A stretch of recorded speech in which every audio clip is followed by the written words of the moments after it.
les uns disent que je connais pas l'Algérie. Bon, c'est raté, je la connais un petit peu maintenant. Et effectivement, l'investissement en Algérie, tant qu'on n'ouvre pas sa bouche politiquement, et je ne le ferai pas parce que je m'en fous complètement, parce que moi, ce qui m'intéresse, c'est le développement du pays, c'est un investissement dans notre pays. Et la diaspora n'est pas politique. Il y a un attachement à l'Algérie qui est un attachement viscéral à la nation algérienne. Tout comme je le dis tout le temps, je ne travaille pas pour un parti, je ne travaille pas pour des hommes, je travaille pour la nation. Donc ça, c'est un concept qui échappe beaucoup à ces gens-là, parce qu'effectivement, nous, les membres de la diaspora, on aime l'Algérie pour le concept qu'elle représente, pour l'idée de libération, d'émancipation, pour ce peuple qui s'est battu pour se libérer. Donc effectivement, quand il le dit, il a raison de dire que la diaspora n'est pas politique. Ils ne viennent pas pour donner des leçons de politique, et en plus, on est mal placé pour le faire. Là, on revient sur le statut de la diaspora.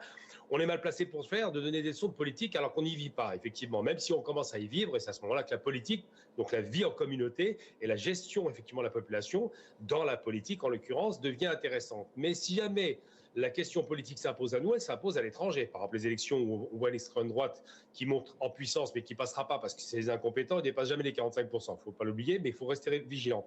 Alors, j'ai entendu aussi un mot que je n'apprécie pas du tout, donc je tiens à répondre à M. Lelou, parce qu'il aime bien s'amuser. Si moi, je suis un agitateur, vous êtes quoi? Vous êtes dans une position de pacotille. Donc, il faut arrêter d'insulter les gens de cette façon. Je ne suis pas un agitateur. J'ai des positions qui ne sont pas les vôtres. Je ne partagerai jamais vos positions parce que vous ne servez à rien. Vous êtes aux États-Unis. Monsieur Abina, s'il vous plaît. C'est la troisième attaque imbécile qu'il a faite.